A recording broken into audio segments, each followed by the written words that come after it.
Welcome back, everyone. That's right. We're back. It's like a week off. We're Simply Bitcoin. We break down the news, the daily fail, meme review, software releases, hardware releases, and the pleb sites. Joining us today, we've got fellow Bitcoiner Sam Callahan. He is a Bitcoin analyst at Swan. What's up, Sam? What's up, guys? Thanks for having me on. Happy to be here. Very cool, very cool. All right, we are diving into the numbers. That's right, Sam is joining us for the rabbit hole. Let's do it. Number time! Brought to you by Nodl. They make some of the best Bitcoin nodes, like the famous Nodl Dojo. If you don't run your own node, you're using someone else's node. Reclaim ownership of your money. Run Bitcoin node core, run Lightning Network. It's easy to use. It's privacy focused. Remove third parties from the equation completely. Get yourself a Nodl node today. At the time of this recording, the block height is 731,601. The Bitcoin price, 39,650. Chain rewrite days, 748. Total public Lightning capacity, 3,610.36. Moscow time, 2517. Blocks to the halvening, 108,399. And the Samurai Whirlpool unspent capacity. Samurai Whirlpool is a coin join or collaborative spend. It is not a mixing service. And the unspent capacity for that is 4,478.93. The numbers, Nico, it's been a long time, my friend. It has been a long time. And, right? I keep saying that Samurai capacity because we don't know how long we're going to say it for. But anyways, the big news for today, kind of bombshell. If you were listening to Normie News, this should come as a surprise to you. If you've been listening to Bitcoiners, this should not have come as a surprise to you. Why? Because of the record amount of money printing. Let me tell you the signal, right? Is that they'll blame everything but the money printing. It's Putin's fault, it's the supply chains, it's the virus that we can't speak of on YouTube. It's anything but the record amount of money printing. Anyways, let's get to the article, shall we? U.S. inflation quickens to 8.5%, ratcheting up pressure on the Fed. U.S. consumer prices rose in March by the most since late 1981, underscoring the painfully high cost of living, reinforcing pressure on the Federal Reserve to raise interest rates even more aggressively. The Consumer Price Index increased 8.5% from a year earlier, following a 7.9% annual gain in February. Labor Department data showed Tuesday the widely followed inflation gaze rose 1.2% from a month earlier, this biggest gain since 2005. Now, let me put it to you this way. The CPI is rigged, okay? It's bullshit. We all know it's much higher than that, right? But it's so bad that it's still 8.5%. This is a pretty good visualization of where we are in this moment in time. It looks like we're still on the come up, I might add. Last time this happened, like the article said, was back in the early 1980s. This hasn't happened. Didn't happen in my lifetime. Phil, I think you were a baby. Sam looks about my age. So, anyways, moving on. So, like I said, the fucking 8.5 CPI really doesn't account for food. It doesn't count for energy. And just take a look at this screenshot of MSNBC in the afternoon. Gasoline, 48%. Used cars, 35%. Hotels, 25%. Airfares, 23%. Cereal, baked goods, 9.4%. Major appliances, 12.4%. Meat, poultry, fish, eggs, 13.7%. Furniture, bedding, 15.8%. So again, people spend the most on energy and food, right? Energy or gasoline, right? You have to power your car to get to places, get to work, 48%, almost 50%. And food, meat, poultry, fish, eggs, 13%. So it's a lot higher than 8.5% on the majority of things that you spend money on. And here's the thing. Here's the fucking gaslighting, okay? And the thing is, we were playing, if you've been subscribed to this channel for a while, we've been playing you these videos for a long time, and we would make fun of them. And this person, Moz, was kind enough to do a compilation. I'm not going to play you the whole thing. I'm going to just play you 10 seconds of politicians. This is Janet Yellen, the U.S. Secretary, U.S. Treasury Secretary, and then the President of the United States, Joe Biden, literally telling you that there was going to be no inflation. Let's check it out. I really doubt that we're going to see an inflationary cycle. And by the way, talk of inflation. The overwhelming consensus is going to pop up a little bit and then go back down. I don't know. Wrong. How did we know this? Because they're printing record amount of money. So it's clear that they're just totally gaslighting you. By the way, shout out to Maze Moore for making this compilation. Moving on, of course, they're blaming Putin nowadays. It was a supply chain, but now it's Putin. And Zero Hedge made a very awesome visualization of, again, put the politics aside. That's not important to us, but this is Biden taking office. Clearly, the inflation has been on the rise way before Putin, right? It's just total gaslighting. And what does this have to do with Bitcoin? Why is this happening? This is a quote by Satoshi Nakamoto. It really summarizes it perfectly. The root problem with conventional currency is all the trust that requires to make it work. The central bank must be trusted not to debase the currency. But the history of fiat currencies is full of breaches of that trust. Banks must be trusted to hold our money transferred electronically, but they lend it in waves of credit bubbles with barely a fraction in reserve. Here's the thing. He wrote that when fractional reserve banking was a thing. Since really Donald Trump 2019-2020, now it's 0% fraction. There's no reserve anymore. We have to trust them with our privacy, trust them to not let our identity thieves drain our accounts. So I think that summarizes it perfectly. The problem with fiat money and really how Bitcoin fixes this. Do you really blame these politicians to just keep printing money to make their voters happy, to buy votes essentially? Do you really blame them for, funding whatever type of social program is going to get them, votes? Do you really blame them for, wanting to increase the government budget, to increase the bureaucracy, to pay for themselves? Do you really blame them for doing that? Right? It's a hell of an incentive. Bitcoin fixes that because it takes the monetary policy out of the hands of human beings. If you want to make more Bitcoin, you have to get in line, buy a miner, pay for electricity, and mine it like everybody else. Right? It fixes the money. And I think that this is going to keep happening, bro. The incentive is too big. So, yeah, man, I think that this inflation thing is going to continue to grow. The Fed doesn't have any other tricks to kind of mess with this. Yeah, they might raise rates, but unlike the 70s when the last time this happened, Volcker had a lot more headroom, right? Now we don't have that much, right? So I don't know how this is going to end. If you listen to Max Kaiser, can't stop a Ponzi scheme. I have no idea.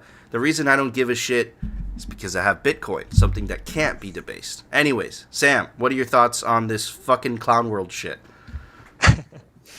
I mean, man, you summed it up pretty well, but it's the highest in like 40 plus years. Like you said, got that to GDP super high, so they can't raise rates. And honestly, the gaslighting, it just pisses me off. It just pisses me off because back in the day, they had no accountability. And now the internet, like that video that person made and the ease of communication, we can kind of call them out more easily on their bullshit. Like you said, they just have different excuses along the way. The first said it was transitory, and now they just removed that word from their lexicon. And now they just make up excuse after excuse after excuse, except the 40% of the M2 money supply that they printed, right? And this will continue. I don't really see things coming down that much. I've been surprised at the rate of this inflation rise, and I think a lot of other analysts have too. It spiked even faster than I thought, and that's kind of worrisome just from like just a societal perspective in terms of the food prices that are spiking across the world. And so I kind of hope that it reduces a little bit just to give a little bit of ease, because I don't know how long this can go on before the bottom 50 percentile, just can't even afford basic necessities. It's getting to that point.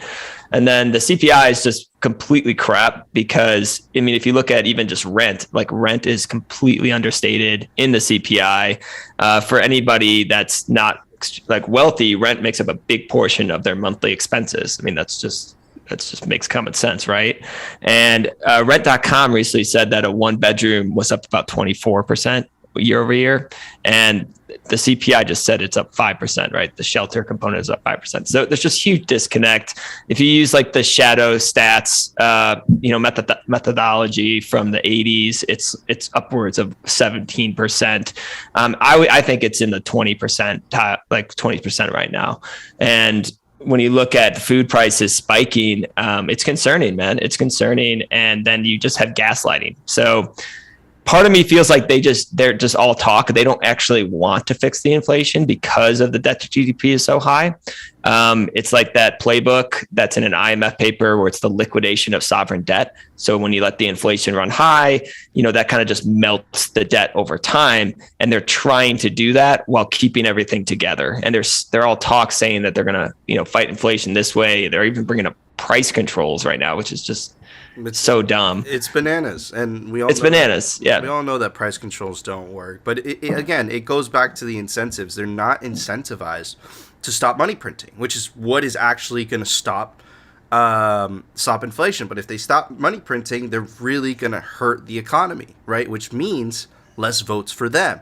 So they're kind of stuck in this pickle, right? Where it's exactly what you said, Sam. They're trying to keep it together without it falling apart, but it's just causing Clown World to do its thing. And Kaiser had this amazing quote. He said the excuses are suffering from inflation itself, from themselves, right? So, and I think that was spot on. Anyways, Phil, what are your thoughts on this? Yeah, I think you guys both really well covered it. I think the only thing I can add to this is I don't understand how the people who come up with this formula, okay, this disingenuous formula to downplay what's really happening in inflation. I don't understand how these people reconcile doing this and putting that information out. I understand at the end of the day, these people are, they're rent seeking, right? We have no choice, right? We are incentivized, pay our bills, help our families, all that good stuff. But at the end of the day, it's like, that the numbers you're putting together are complete bullshit. Like, look at that MSNBC chart. None of those, there was one or two numbers that were close to that 8.5. Where does that number come from? And just think about it, right? There's a whole group of quote unquote educated, credentialized people that are all patting each other on the shoulders, right? Shaking hands and going, yeah, this is correct. And they know it's bullshit. They know it's not correct. Anyways, it's just I don't get how you reconcile that. You got to be a piece of shit somehow. You're spot on, dude. Look, I think it goes down to the incentives, right? No one's better than their incentives. They're incentivized to keep printing money. They're not incentivized to stop printing money. The result of that is the lower and middle classes that can't afford to save in real estate and equities. And Bitcoin really does fucking fix this, which is why we cover this shit, because it's clearly inferior money, right? Bitcoin, everyone wins. Fiat, the government, and the very, very wealthy wins, right? It's clearly a better system. But anyways, Phil, it's time for The Daily Fail. Brought to you by Amber App. Check them out. Amber.app. Low fees, fair spreads, smart automation, and you can also stack the shift. Anyways, the link is down below. Amber, the smart way to stack sats. Guys, as you know, we've been gone for a while, and we still get tagged in, a whole bunch of stuff. So some of this might be from last week, but keep in mind, we're gonna get through all of these fails, and we are gonna start with Mozilla. Mozilla obviously is more current, but we're also gonna take a look at some shitcoining from last week. Let's dive into Alex Gladstein's tweet first. Here we go. Mozilla has decided to stop accepting Bitcoin donations. They think proof of work is bad, but they will develop and share a whitelist of proof of stake shitcoins and begin accepting those in the next few months. Not going to make it of the most epic proportions. Alex, you are correct. What is he doing? He is retweeting an awful tweet by Mozilla. Okay. And let's take a look at that tweet before we dive into the nonsense little article that we have about it. Thank you all for engaging in this important discussion about the impact of shitcoins on the environment and for pushing us to think critically about our climate commitments. Today, we're announcing an update to our cryptocurrency donation policy. Okay. So, let's take a look at this. Mozilla published its climate commitments, and since cryptocurrency's environmental toll has become more apparent. Indeed. Mozilla will no longer accept proof of work cryptocurrencies, which are more energy intensive. That's right. Using more energy bad. Think of all the innovations throughout history using more energy. Those were all terrible. Fire was terrible. Electricity was terrible. all of this is terrible, okay? Right now, you're just existing in terrible lives because of all these horrible innovations because of increased energy use, but it doesn't matter. Anyways, Mozilla will accept proof-of-stake shitcoins, which are less energy intensive. Mozilla will develop and share a list of cryptocurrencies we accept by the end of Q2 2022. So let's take a look at some of these coins here that they're going to be willing to accept, right? Because these are proof-of-stake shitcoins. And this is the rec leaderboard. Right? These are projects where people got rug pulled, like Ronin Network, like Poly Network, like Wormhole, right? All of this garbage. This is the kind of crap that they're going to be willing to accept. Now, I'm not saying these specific coins, but I'm just trying to give you an idea of the ilk of the quality of the donations that they're looking for. So you kind of got to wonder, why would you make such a stupid decision to go for something that really has no value, shouldn't be money, and really, has no use in existing, and the free market should siphon it out, Why would you do this? So we went to go take a look, maybe, at the people running Mozilla. And again, I'm going to pull some strings together. Who knows? Maybe it means something. Maybe it doesn't. But on the Mozilla Foundation, we've got this. I looked through every single person. And we've got Navrina Singh. Okay? So this person is actually part of the World Economic Forum. And I know, we're all surprised, right? Oh, man. Oh, there you go. That's right. She was, so anyways, let's go take a look. One of the young global leaders with the World Economic Forum. There you go, guys. It's just interesting, right? So I've heard the argument that, Elizabeth Stark, right, had nothing to do with the World Economic Forum, and she ended up there. Elizabeth Stark wasn't a young global leader with the World Economic Forum like Justin Trudeau is. Okay? So, yeah, these people are everywhere. So if you wonder why Mozilla has an ESG narrative, take a look at their board of directors and their foundation, and you'll understand. Okay, so before I move on to the next one, does anybody have any comments about the Mozilla stupidity? Dude, this has been debunked so many goddamn times, right? It clearly, let me explain it one more time very quickly. I want to pass it on to Sam. Without proof of work, money is corruptible. Proof of work is what keeps Bitcoin uncorruptible, right? Proof of stake is a continuation of the old system with a brand new name, which is exactly why the World Economic Forum supports things like Ethereum, which I might add haven't been able to get proof of stake to work, even though it's been a couple years, right? And they release, attack ads on their Twitter, right, attacking Bitcoin's, mining and proof of work. They even came out with something ludicrous saying that Bitcoin was going to consume all the world's energy by a certain date. That turned out to be completely wrong. They aren't really concerned about the truth. They're concerned about selling you a false narrative with the hope that enough NPCs buy into it that they can get a mob behind it to, in their eyes, get some type of regulatory pressure on Bitcoin. And that's exactly what Chris Larson of XRP spent $5 million to try to do so. But unfortunately for him, he spent $5 million stress testing the honey badger to make the honey badger inevitably stronger. Anyway, Sam, what are your thoughts on this?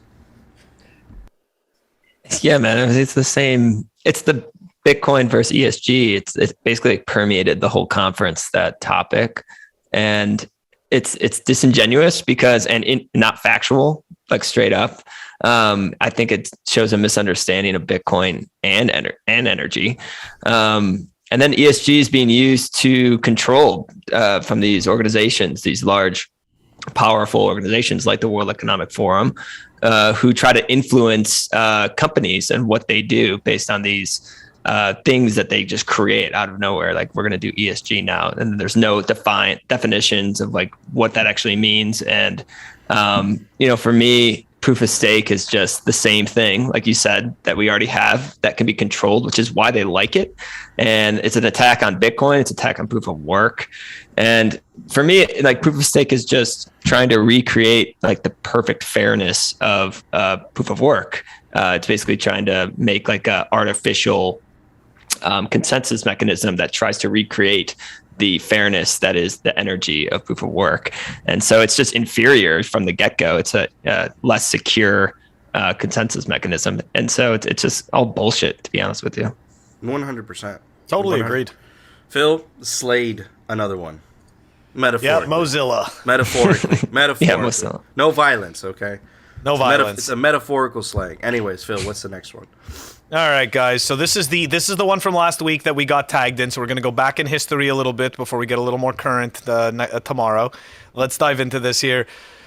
I don't know if you guys remember we covered the orb, right? The Worldcoin, people going around scanning people's eyeballs. And I think we even said that there'd be some type of a rug pull or something like 6 months later. I don't even think it took 6 months. But anyways, let's dive into it. Here we go. This startup promised people free crypto if they scan their eyeballs. Now people feel they've been scammed. All right, so just quickly before we continue on the article, let's just remember they had a second major capital raise in roughly 6 months for Worldcoin, which raised $25 million at a $1 billion valuation in October.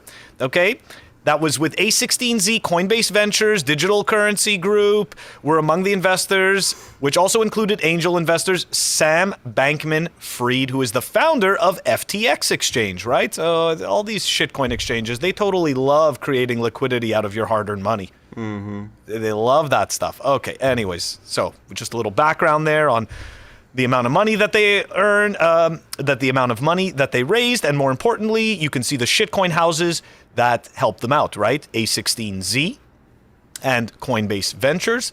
And quickly, before we go into the article, I just want to remind people of some of the stuff that A16Z has funded. Cello, which is tied to the World Economic Forum, Definity, which is some bullshit layer on top of Ethereum, Compound Finance, Diem, right? The failed Facebook currency. Right, Diem, okay, Maker.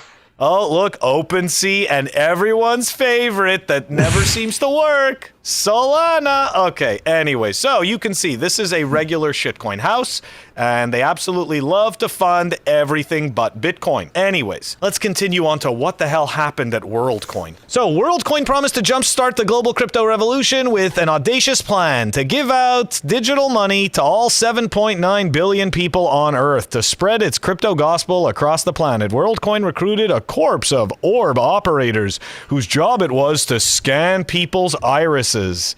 That makes sense. This isn't a data harvesting scheme. We're giving away free money. Anyways, I feel like we're in Batman and this is the Joker. Okay, here we go.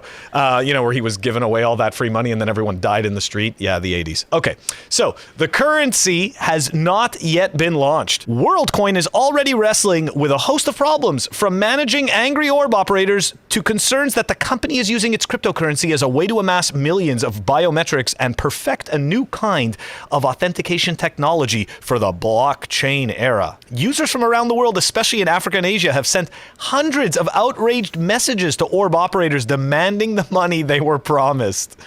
Worldcoin CEO Alex Blania acknowledged that people are upset, but said the company is learning through its field testing. Okay, so what that means is everyone who's getting their eyes scanned and all those operators who are quote unquote operating the orbs, you are the product. Okay, that's the field testing. There was never, that product should have never been out the door. This is pre-alpha bullshit. Okay, and this is exactly what you get from these frickin' unicorn makers. Anyways, Worldcoin says that once its systems are perfected, it will anonymize and delete users' biometric data, thereby guaranteeing their privacy. Okay, so what happens before that time? Just trust him. Trust him. Yeah, trust them, dude. Right? It's all good, man. Nobody's going to steal your data while they have it, and then they're going to delete it. So we haven't heard about third parties losing people's data. Anyways, okay. So Blania strongly pushed back on the suggestion that WorldComp's purpose was to harvest the world's eyeballs in return for a cryptocurrency that may turn out to be worthless. That notion, and I love this part of the answer. That notion is just very wrong. I don't even know where to start. This is just very wrong. That right there is a very detailed response. He couldn't even explain why this was wrong. It's just wrong. Anyways, it's I don't really give a shit. I'm harvesting your data, but I'll tell you that this is wrong. Anyways, okay, rather he said this was the only way Worldcoin could achieve its dream of introducing the world, the whole world to crypto, while ensuring no one gets more than their fair share. Nico, I know that you like that language. I know that you appreciate this hidden, shitty, commie fucking language. Okay? That's what it is, what is that crap? So what is that? Dude, I think it's, you know what? They're hiding behind moral virtue, bro. You see that orb? Go up, Phil, go up. Stop what you're doing. Go up. Look at that. Look at that poor lady. That poor old lady. She doesn't know what the fuck she's looking at. Not happy. And why is it an orb? Why can't it just be a simple camera? And this guy raised how much? $25 million? A $1 billion valuation and $25 billion, I think, $25 million in the second round. Jesus. Yeah. Okay, so 2 of the operators said the system could be gamed by signing people up more than once. A device that ostensibly exists to make sure signups aren't duplicated. I want you to think about that. They create a unique hash out of your iris, but yet you can duplicate people's signups. So none of that data is going anywhere. It's all just sitting in the orb. I mean, this is just ridiculous. Can you imagine what that's like? It's like... No, but just think about it. Like, how ridiculous and stupid is this? They tell you that they're doing this unique encryption of your data, and then at the same token, you can also sign up twice. Upset with the launch setbacks, glitches with the sign-up process, and delays with bonuses, a group of orb operators from around the world began to draft a joint letter of complaints to Worldcoin. Oh my God, we are surprised. Look at this thing. I guess this is what it looks like under that weird shiny thing. It looks like a Death Star. It kind of does. It kind of does. Like the death of humanity right there. No, this article's like super long, so I'm scrolling through all this. All right, so here we go. Okay. Take a look at this. Oh, man.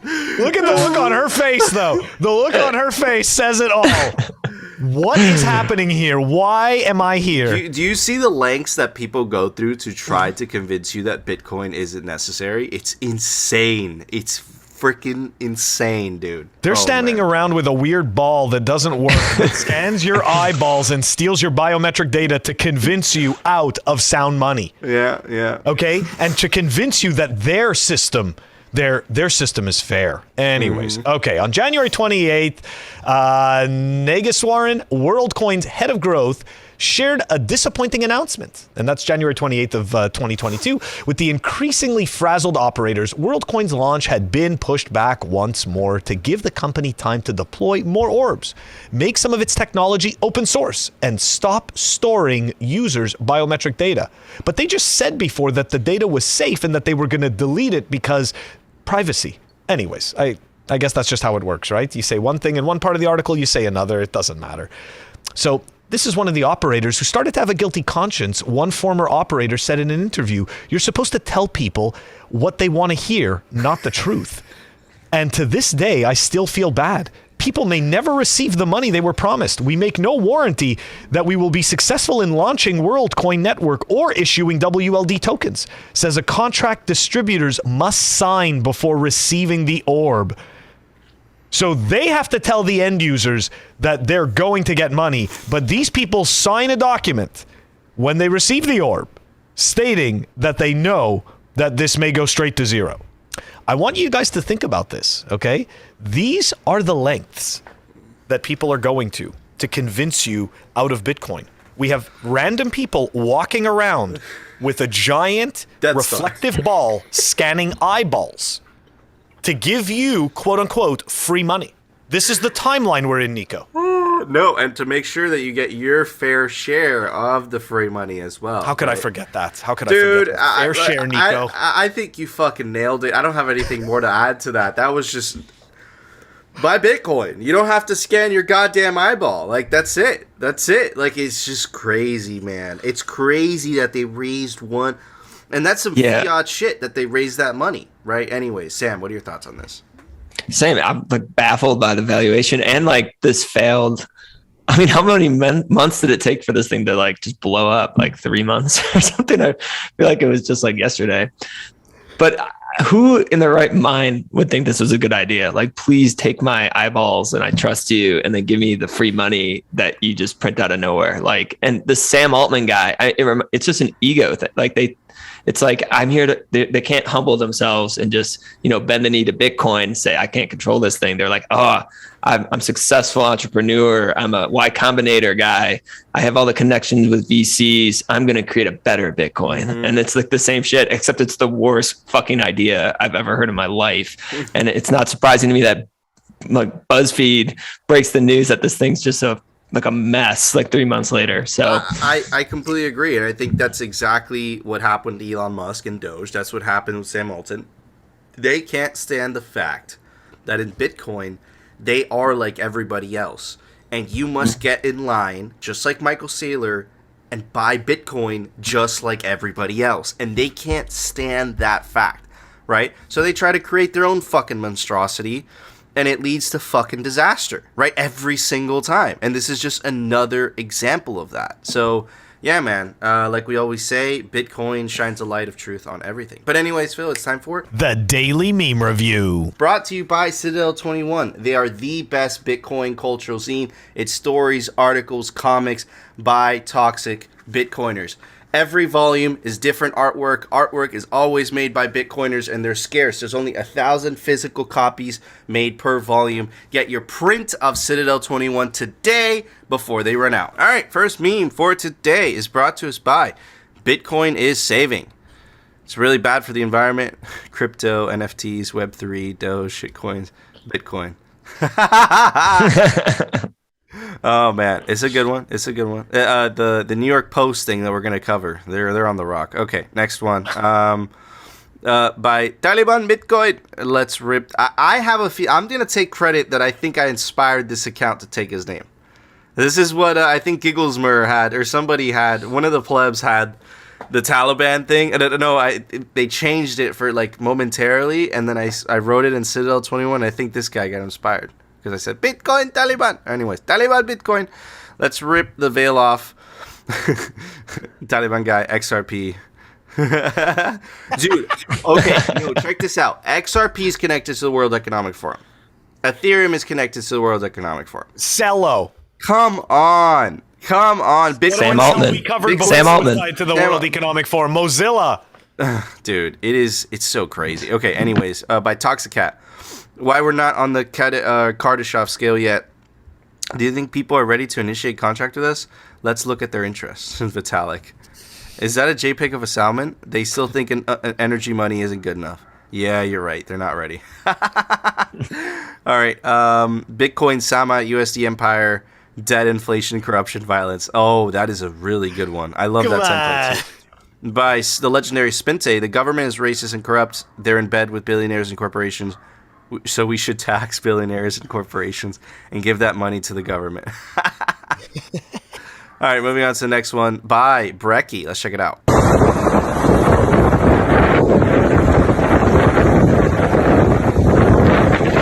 The name of the meme is Government's Banning Self-Hosted Wallets. That's very accurate. Very well done. Next meme is brought to us by Wall Street Silver. Media's explanation of inflation this year. Trump did it. It's transitory. It's actually a good thing. Putin did it. It's very true. All right, last but not least, what the H just happened. Let's check it out. Ladies and gentlemen, it's my great honor. Fuck you, Klaus Schwab. Fuck you. I got plenty of words for you, but at the end of the day, fuck you and your New World Order, and fuck the horse you rode in on, and all your shit. Man, shout out Damon Amani. Awesome clip. Absolutely hilarious. Phil, those were some freaking awesome memes. For that, I'm going to give it a dice roll. It's the unconfiscatable dice. I got a 2. Yeah. I was going to give it to you, but I wanted it. Phil? It's okay. Don't worry about it. I would have kept those too, if it makes you feel any better. Okay, so look. These people are awesome. They're troopers. They sent me these stickers before we went to the conference, and that's why this score gets a Bitcoin for Kiddos sticker. That's right. Check them out. Bitcoinforkiddos.com. Very cool. Anyway, Sam, what would you give those dank memes? I thought the memes were super cool. I thought they're very down to earth. So I'm giving the Garden Supply Company magazine page 41. I'm giving them a 41. Garden Supply page 41. Damn. Some awesome memes. I think that's one of the best scores we've actually ever had. Yeah, that's up there. That's I mean, are you kidding me? Phil. Page 41? Not page 40. Page 41. This guy means business. All right. He does. Good. Anyways, guys, we want to know if you agree with our scores, you disagree. Let us know down in the comment section. Comment. And, of course, make sure to subscribe to us on alternative video platforms like Rumble.com and our personal favorite, BitcoinTV.com. They don't censor there because it's Bitcoin TV. And join our Telegram group and link us some dank Bitcoin memes to review. But anyways, Phil, it's time for the Daily News. Brought to you by CryptoCloaks.com. They make the best 3D printed Bitcoin merch, like the famous 3D printed Bitcoin art sculpture grenade opens up. You put your favorite hardware wallet in there. And then also the famous 3D printed Bitcoin honey badger also opens up. And you can take advantage of the link down below to get 5% off anything off the store, CryptoCloaks.com. All right. This was absolutely, completely unexpected. I'm going to explain the reasons as to why I think this happened. But this is Treasury Secretary Janet Yellen naming Satoshi Nakamoto by name. And speaking of it, and this is a complete pivot from what she did a couple months ago when she was appointed to Treasury. These are some of the comments that she did, and she said during her confirmation hearing. She said, Yellen raised concerns around the use of Bitcoin and cryptocurrency by terrorists and money launderers. Yellen stated that she believes many cryptocurrencies are used, at least in a sense, mainly for illicit finance. So she said that cryptocurrencies are mainly used for illicit finance. And then she kind of changes tune and she says this, and this was such an important moment that this was actually mentioned by Senator Cynthia Lummis at the Bitcoin conference. She was speaking of this exact moment. So I don't know what's going on there. I suspect there's reasoning behind it, and let's get to it. And comprehensive government approach to digital asset policy. Digital assets have grown explosively, reaching a market cap of $3 trillion last November from $14 billion just 5 years prior. Digital assets may be relatively new, but they're part of a larger trend, the digitization of finance, that's been in the making for decades. In 1990, there were fewer than 3 million internet users, and now there are about 4.5 billion.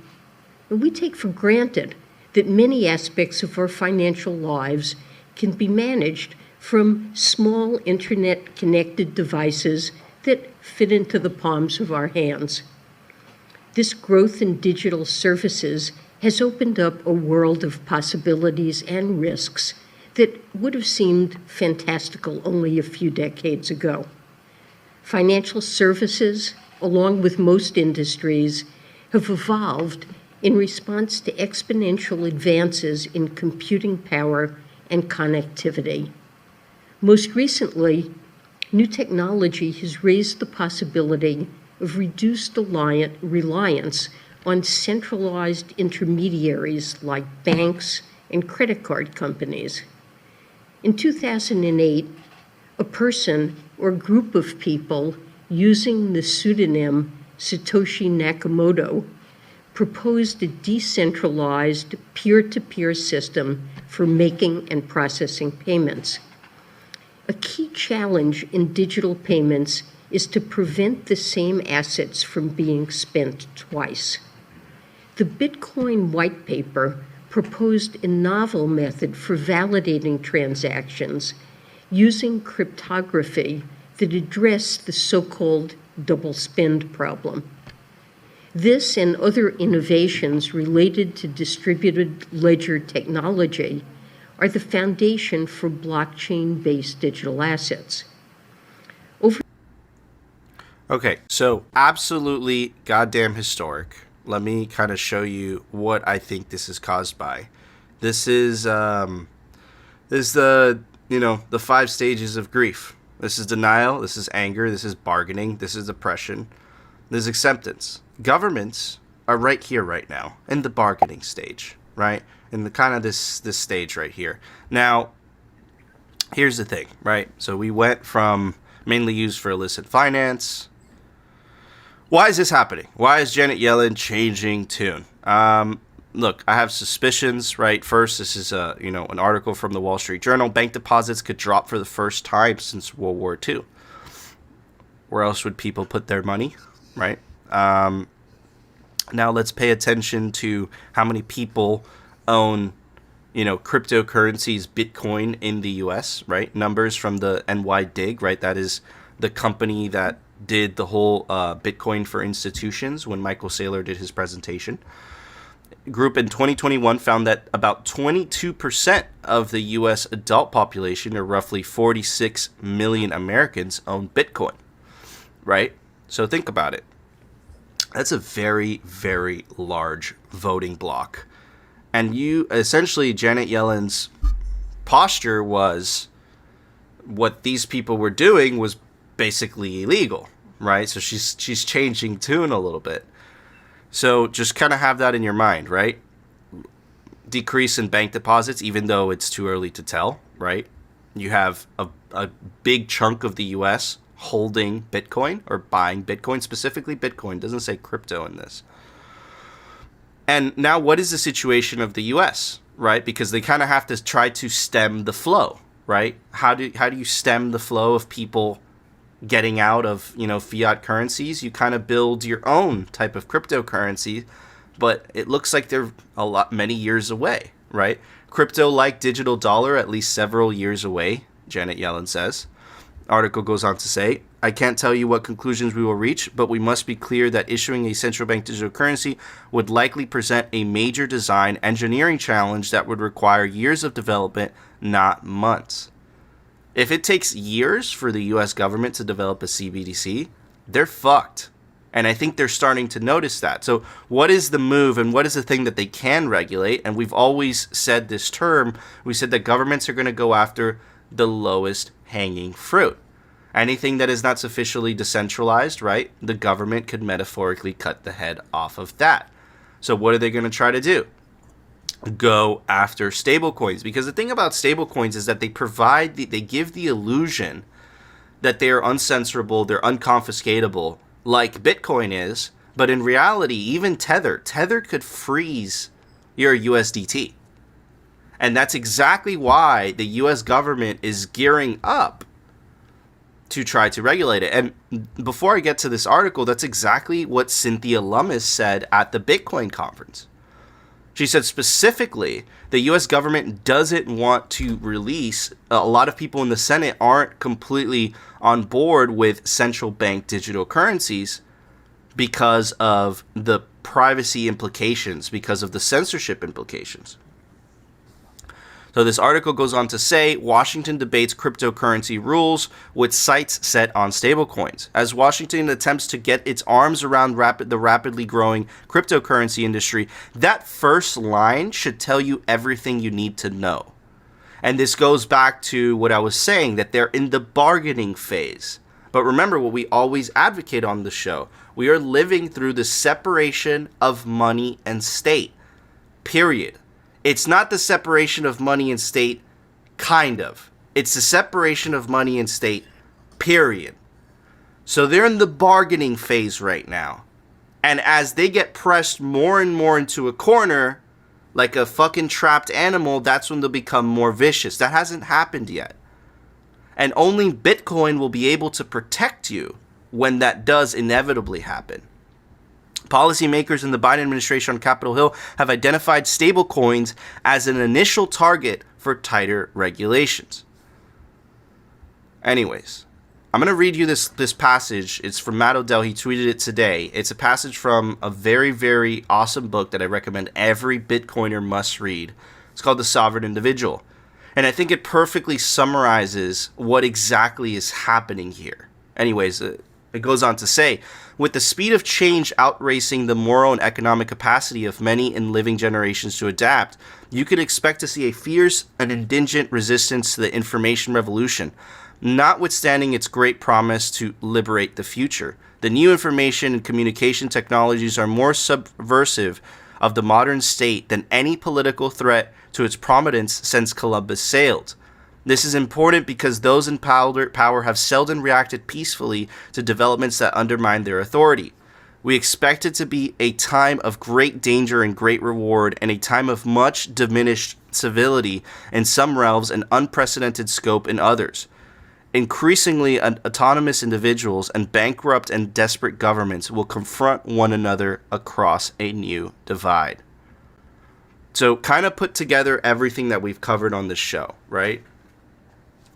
Record-breaking inflation. Governments are starting to go after stablecoins to try to stem the flow. I think this is going to continue to heat up. And really the only way you protect yourself from this, the only way that you really find true sovereignty, not false sovereignty that a lot of cryptocurrencies provide you, is by opting out, taking self-custody of your Bitcoin, and you should be running your own node as well, right? So, things are heating up. I think that stable coins in the next 5 years are not going to be the stable coins that you have today. So, your only safe haven is Bitcoin, really. Anyways, Phil, what are your thoughts on this? Man, as you're reading through that, I'm just sitting there thinking, like, they don't, it's exactly what you said. They don't have years to develop a CBDC. They are, don't get me wrong. It's not to say that the US dollar is going to get crushed, right? Because it is the current basis used, for the majority of the world's debt. The majority of the world's debt is denominated in US dollars. So I don't see that happening, but I also don't, I don't think they're willing to lose the ground, right? In developing a CBDC. So what can they possibly do, right? What are their options? Their option is to only either continue the social attack on Bitcoin, right? They can continue the social attack on Bitcoin, see how far they can kick the can down the road, or they can start to embrace it as they scramble to figure out how they're going to build. Because look, the government is not going to go quietly into the night, right? They are going to desperately attempt to maintain whatever levers of control that they can as long as they can. I think, and to add to your point, I think that Cynthia Lummis kind of said this, right? Where she said this during the Bitcoin conference, where they don't want to do a central bank digital currency, but if you connect the dots and what Janet Yellen was saying, I don't think they have time to roll it out. So what is the lowest hanging fruit? Capture the stable coins, right? And then essentially you have a version of a central bank, it's like a private version of a central bank digital currency, which is definitely better than a CBDC, but it still allows the US government to control, right? And it's crazy because it's exactly how they're doing the censoring nowadays. They're not censoring directly. They're essentially telling private companies to do it for them, right? That's exactly what happened with Edward Snowden, when Edward Snowden essentially released the thing that the US government was spying on citizens, whatever. It's funny because they did a bait and switch. They just moved the spying. The spying started happening with the private companies themselves. So AT&T and Verizon, they started recording the calls, right? And then when the U.S. government would subpoena, they would give it to them instead of the U.S. government directly doing it themselves. I suspect the same thing is going to happen, just like in the banking system.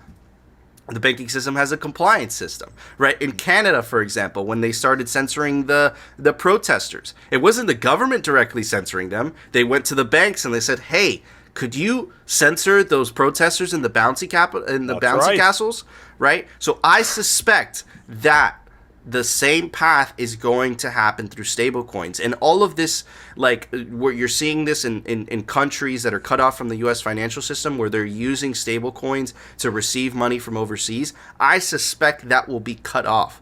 And the only hope left will be Bitcoin, because it's sufficiently decentralized to survive the onslaught. Anyways, Sam, what are your thoughts on this? Yeah, I definitely agree with what you said. And it's just decentralization is one of those things where you don't know you need it until it's like an adversarial environment when you're in there. So it's kind of like a problem because you can say you're decentralized in name and like all these shit coins do, but when push comes to shove, you either are or you're not. And when somebody tries to attack you, right? And so I totally agree with you that the Fed's not going to try to build their own because they're terrible with tech, and it'll take a lot longer than a year. It'll take like 10 years for them to put out like an actual working product without any bugs or vulnerabilities in it. So I think they're going to basically like buy a private stablecoin issuer. And you saw BlackRock like invest 400 million in Circle, I think today.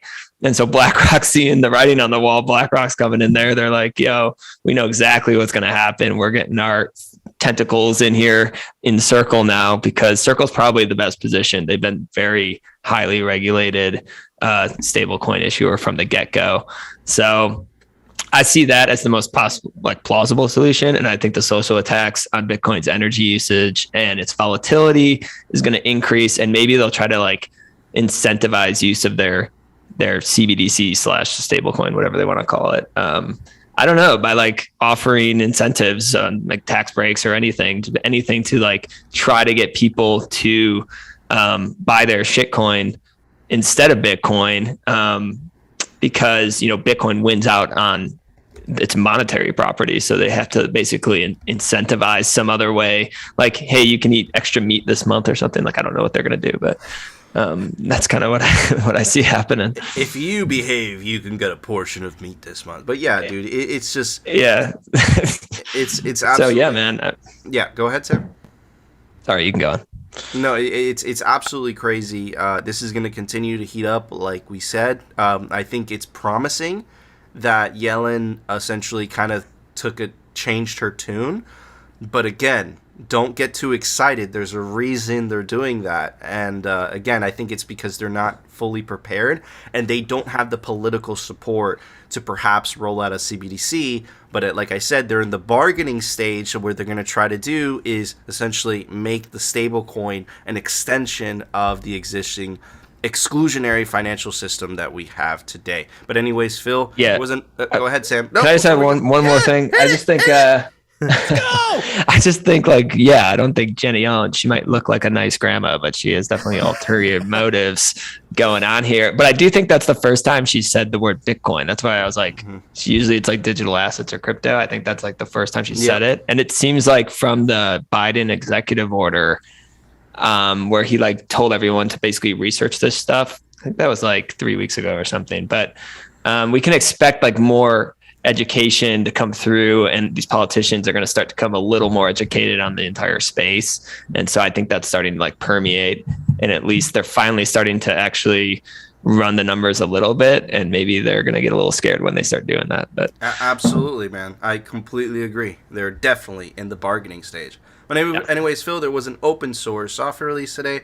Why don't you tell everybody about it? Software releases. Brought to you by CipherSafe. Check them out, cyphersafe.io. Let's face it, we're all stressed. We all have to store our seed somewhere. This is the biggest concern. Store your seed in the Cypher wheel or store it in the all-new Cypher grid. They both come with a tamper-resistant wire, but the grid comes with a punch tool. All right, everyone, we've got Umbrel version 0.4.17 that was released. It is down below in the show notes. Don't forget, we're back. So that means we're releasing again on our audio-only platforms. Don't forget to check us out, Apple Podcasts, Spotify, and Anchor. And if you want to stream us sats, fountain.fm. You can stream us sats through the Breeze wallet.